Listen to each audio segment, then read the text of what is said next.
I just finished watching Aftersun. I bought it on VOD. Remember back pre-pandemic when you could go to these websites when the screeners or the people who recorded them on camcorder would put them on these websites and you could watch them. And that was like, if you live in a small town away from everything, that was like the only way you could consume these wonderful, visceral, cerebral, emotional movies that come out around Oscar time, Oscar season, Oscar bait movies. And you could use those to watch them.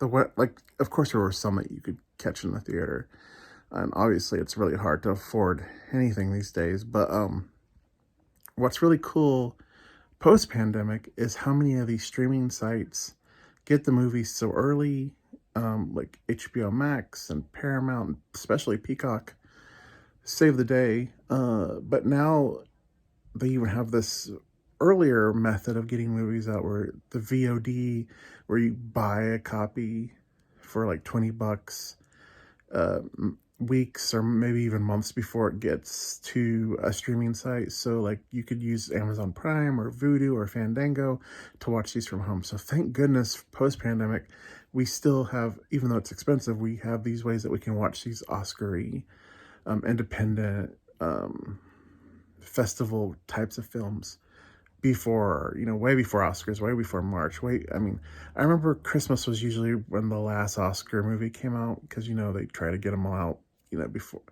before the end of the year in theaters. Like Fablemans, you can watch that on VOD for $19.99 before it gets to a streamer or whatever. So, Aftersun, totally wanted to watch this for very personal reasons. I've so in love with this movie before it even came out. I've watched so many YouTube reviews and I read so many reviews, and I don't agree with any of them. They're saying that this is a movie about a young woman who's now a parent, who's reflecting on her last vacation with her father, or trying to find her father in this very abstract way of piecing together all these clips. That is not what this movie is about. This movie is fully formed. This movie is on the celluloid. Callum, her father, this last hurrah vacation, it's all there. You don't have to debate it. There are scenes that are impossible for us to know just through the video clips. Excuse me, I'm so sorry. I don't want to have to re-record if I lose my voice, because I'm kind of emotional after watching this.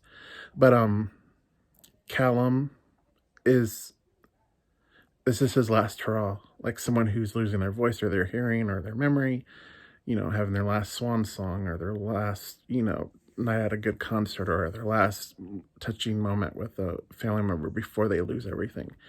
Callum's losing his life. He's losing his ability to cope with the forces in the world that are closing in on him, or that he can't control, or that he never could control, including evidence throughout the film that is factual, stated from his point of view. There is no question about like the fact that this movie is probably set around 1996 if you listen to the music that was going on, if you see what was popularly worn. I'm saying this was a 1996, 1997 setting. And I can imagine in Scotland that the mental health services were probably not great in the mid-90s. In fact, I know that a little bit. No, I don't know that factually, but I know I have a lot of relatives in Scotland. I don't have a lot of relatives. This is like me. Exaggeration central. I mean, I have relatives in Scotland. I know what it was like even 10 years ago. In 1996, it was, even if they had universal health care, if you went to a mental hospital or you went and said, I cannot cope, I need help, it would just not be like it is now or even 10 years ago. Even though how the healthcare system is not incredibly, anyhow, this is someone who booked a vacation knowing it was going to be the last time that he was going to be able to do this extravagant thing with his daughter. He can't sleep. He's doing everything he can to, on his own, without medical supervision, to calm himself, to get through this trip. I think he's already decided. There are two times where that hopeful part of you, when you go through the grieving process of denial and bargaining, there's a couple moments where he says some things that he plans in the future. But then I did not get to a point in this movie where I thought, oh, I'm really not going to cry in this film. It's really not going to, um, it's not going to be a tearjerker. It's not going to be like the ending of A Color Purple or A River Runs Through It, where I can always know that I'm going to cry at that one moment, because so much of it was just watching them slide. And but the filmmaker had to, give us the full picture. And this whole thing about the abstract, the rave thing that happens with the daughter trying, the daughter, in present day, Sophie in present day, is shown twice. We are not supposed to take the two scenes to be what the majority of what this film is about. Her piecing these things back together. Like, I think she, like on her birthday, she'll watch a few clips, or on his birthday, she'll watch a few clips. She knows who her father is. He cannot sleep. He almost, there's a point where you think he's going to give up, and then he probably got back and drank himself and passed out, which is shown in the film.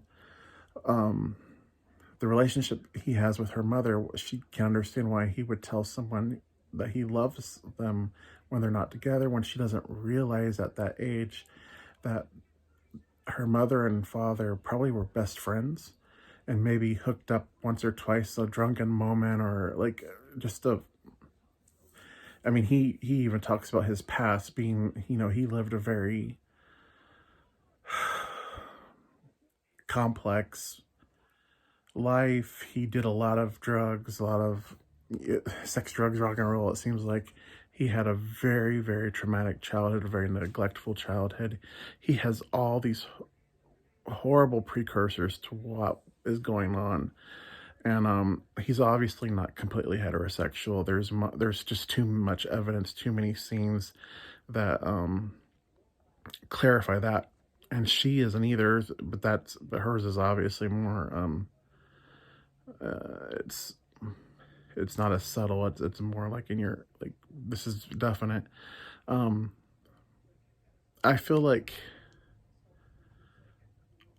going back to the tearjerker part, you know how like sometimes you can't cry tears, like wet tears, because of the altitude or the humidity or your sinuses. And well, I never thought that this was going to get tearjerkery until factual, formed moment when Callum he really knows this time that he's not going to be able to. This is it. This is the end, and he just breaks down, and that starts the last 30 minutes of the film. 4 separate times, I had just blubbery tears, wet tears, and my eyes hurt. I shouldn't be having wet tears. But the 4th one, the very last one, with the last dance that they have together, both eyes completely I couldn't even see out of them. I was just crying so hard. So this is a movie that will make you cry for sure, even though I was like, this is not going to be a tearjerker. This isn't building fast enough. It's not building strong enough. I only have so much time. Because I wanted that catharsis so much, and I had it. And I love that people have different interpretations of art. I love that people can listen to the same song and think it's about something separate. But for people to think this is someone piecing together just video clips, so much of what we know about Callum doesn't come from the clips. She's not recording that. These techniques where you're seeing reflections of him on the tabletop or on the TV or on the sliding glass door, these are wonderful techniques to heighten the emotion. These are wonderful techniques, especially with that kind of rave-like film. One of the things that I think any low budget or first time filmmaker will do is use a dancing scene, like Futura Beach. So many movies, especially that one, where like so much of the emotion comes from, they make a decision and then they go dancing, and it's like, dancing is life. It's living. It's breathing. It's heart rate up, it's pulsating, it's music. And what is music? Music is everything. It's everything you live for. And the dance scene is just a technique to help you get to that place where you understand Callum and his decision, and why he, just so much evidence what he said about not thinking he'd make it to 30. um I believe after she gets on the plane to go back to Scotland, because remember he said he another piece of evidence. Why would someone say after you leave your where you're born, you never go back, you never feel like you're that? I actually I can't remember that fully flexed out in my head, but you know what I'm saying. I um I forget what what basically he was saying, that like, I can't go back to this small town. I'm a totally different person. I want to live in London. I want to have a flat here. Why do you think that is? Why is he so resistant to going back? So I feel at the very end when um, she sees him walking, or I feel like that's probably within 48 to 72 hours, he was no longer alive.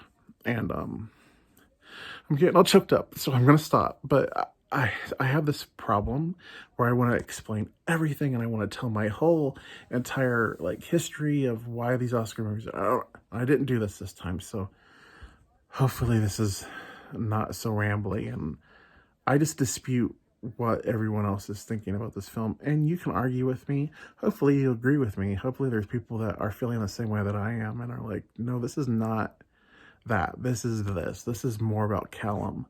And she makes Callum's story important. Without her, why would we need to know his story? You know what I mean?